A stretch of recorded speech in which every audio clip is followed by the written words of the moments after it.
Welcome to YouTube channel of Shashanka sir math solution.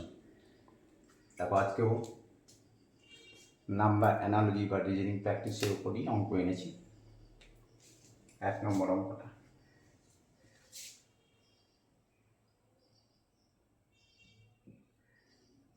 আছে 101, 107, 102, 108, 103, 109। Next কোনটা? 101, তারপরে বড় সংখ্যা, তারপর আবার ছোট সংখ্যা, তারপরে আবার বড় সংখ্যা, তারপরে ছোট, তারপরে আবার বড়। তো এখানে তো একটা রাস্তায় খোলা দেখছি, সেটা হচ্ছে 101 থেকে 107 কীভাবে হলো দেখা যাক। এভাবে +6, 101 আর 6, 101 + 6 107। এবার 107 থেকে 102 কীভাবে আসলো? 107 থেকে যদি -5 করি, তাহলে একবার +6 হলো, একবার -5 হলো। তাহলে এই লজিকটা খাটছে কিনা দেখে যাই আমরা। 102 থেকে 106 করতে গেলে, 108 করতে গেলে +6, এখন পর্যন্ত ঠিক আছে। এবার 108 থেকে 103 যেতে গেলে -5, 108 থেকে 5 বাদ দিলে 103 হয়। আবার 103-এর সঙ্গে +6 যোগ করলে 109 হয়। তাহলে +6 -5, +6 -5, +6 -5, তার মানে 109 থেকে আমরা -5 করব। তাহলে হওয়া উচিত আমাদের 104। তার মানে এখানে 104 হবে। এবার দেখা যাক অপশানে 105 আছে, 100 আছে, 104 আছে। দেখো, ওকে, একটা অঙ্কটা দেখো, +6 একটা নির্দিষ্ট ওয়েতে রয়েছে, +6 -5, +6 -5, +6 -5। অঙ্কগুলো প্র্যাকটিস করলে পারা যাবে, কারণ পরীক্ষাতে হুবহু এই অঙ্কই আসবে তার কোনো মানে নেই। নেক্সট অঙ্ক 2-এরটা, 5:7,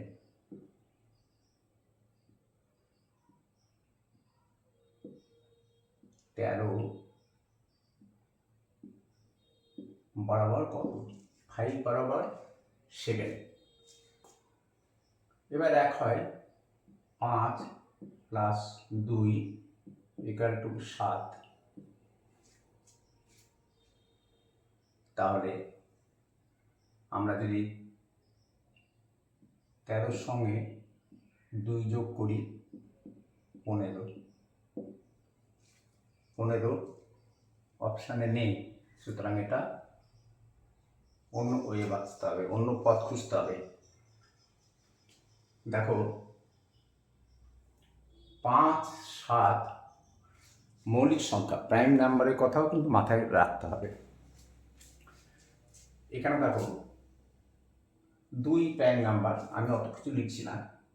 3 প্রাইম নাম্বার, 3-এর পর 5 প্রাইম নাম্বার, তারপরে 7 প্রাইম নাম্বার, তারপরে 11 প্রাইম নাম্বার, তারপরে 13 প্রাইম নাম্বার, তারপরে 17 প্রাইম নাম্বার, তারপরে 19 প্রাইম নাম্বার। তো এখানে 5 আর 7 দেওয়া আছে, পরপর দুটো প্রাইম নাম্বার দেওয়া আছে, 5:7। তাহলে 13-র পর প্রাইম নাম্বার কত? 17।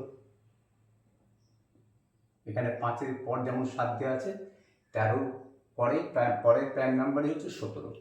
এবার দেখতে হবে এই 17টা এখানে হবে কিনা, সেটা অপশানে আছে কিনা। 14 আছে, 16 আছে, 17 আছে, 18 আছে, 17 রাইট আনসার। তাহলে এখানে হবে 17। ওকে, পরপর দুটো প্রাইম নাম্বার বসিয়ে দিয়েছে। মনে রাখবে, প্রাইম নাম্বার যদি এখানে দেওয়া থাকে তাহলে প্রাইম নাম্বারের কথা কিন্তু ভুললে চলবে না। ওটা মাথায় আগে আনতে হবে। নেক্সট অঙ্ক 3 নাম্বার। 3 নাম্বার আছে 3, 2 বরাবর 6,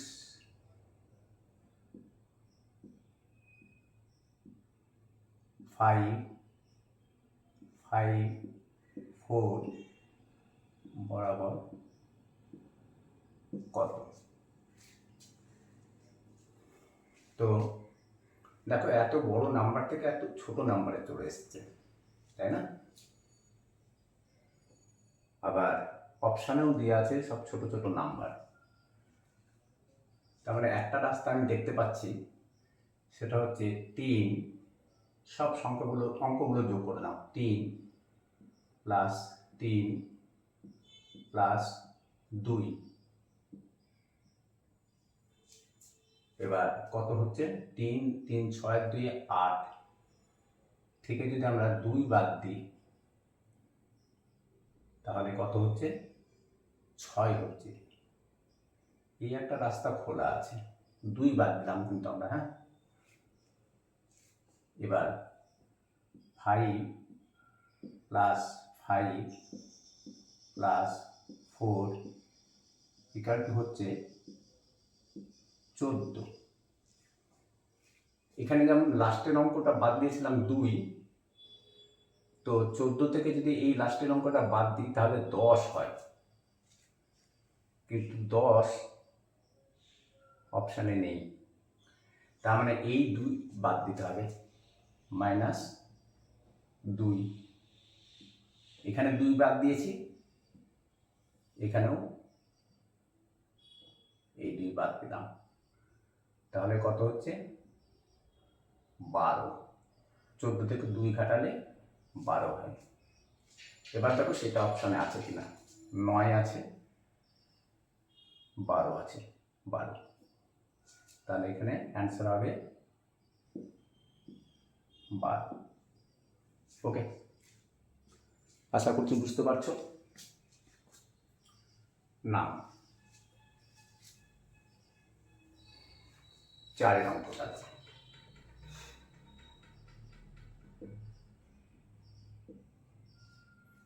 4-এর অঙ্কটা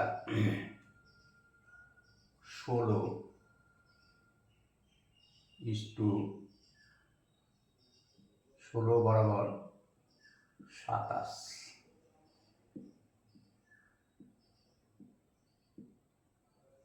এখানে আছে 25।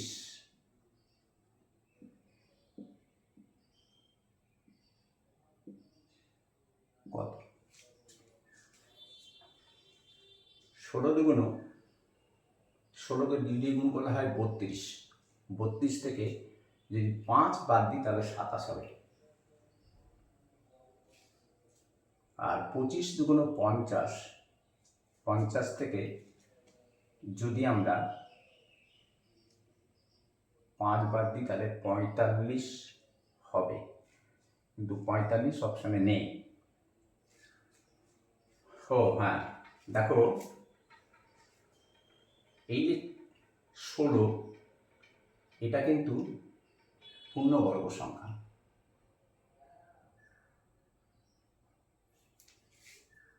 এটা পূর্ণবর্গ সংখ্যা। আমি পূর্ণবর্গ সংখ্যার কথা বা পূর্ণ ঘন সংখ্যা বা ঘনমূলের কথাও কিন্তু তোমাদেরকে এর আগে শিখিয়েছি, সেগুলোও মাথায় রাখতে হবে। তো দেখো 16 ইকুয়াল টু 4 গুণিত 4।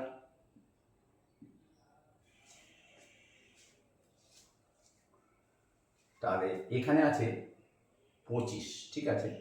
তো দেখো 4 প্লাস 1 ইন্টু এক এক করে যোগ করলাম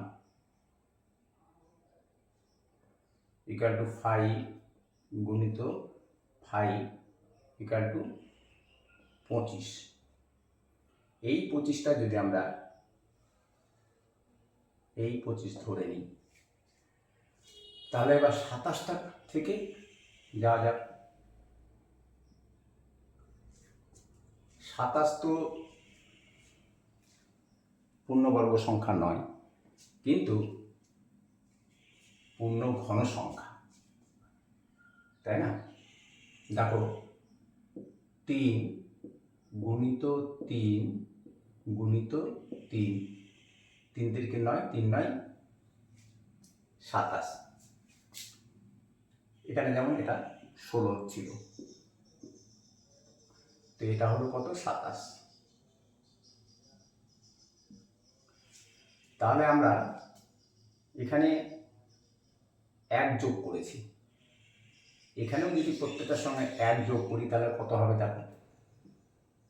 3 plus 1 into 3 plus plus 1 into 3 plus 1 equal to কত হচ্ছে? 4 গুণিত 4 গুণিত 4। এখানে যেমন 3 গুণিত 3 গুণিত 3 27, তাহলে 4 গুণিত 4 গুণিত 4, 4 4 16, 4 16 64। এই একটা রাস্তা খোলা আছে 64। তাহলে এই 64টাই এখানে হবে, তাহলে 64 লিখলাম। এবার দেখো অপশানে 64 আছে কি না। 40 আছে, 50 আছে, 64 আছে, রাইট। এটাই আমাদের অ্যান্সার হবে, তাছাড়া আর তো কোনো পথ খোলা নেই। 16 দুগুণ 32, 32 থেকে 5 বাদ দিলে হয় 27, 25 দুগুণ 50, 50 থেকে 5 বাদ দিলে হয় 45, 45ও অপশানে নেই। সুতরাং আমাদের এইটা রাইট অ্যান্সার। ওকে, আশা করি অঙ্কগুলো বুঝতে পারছো। আমি বেশ কয়েকদিন ধরেই নাম্বার অ্যানালজি বা নাম্বার রিজনিং প্র্যাকটিস যাই বলো না কেন নিয়ে আসছি অঙ্কগুলো, কারণ এগুলো পরীক্ষাতে আসেই। অবশ্যই তোমরা চেষ্টা করো একটু লাইক, কমেন্ট, শেয়ার, সাবস্ক্রাইব করার। ওকে, আজকে এই পর্যন্ত। কালকে আমি নতুন অঙ্ক আবার নিয়ে আসবো।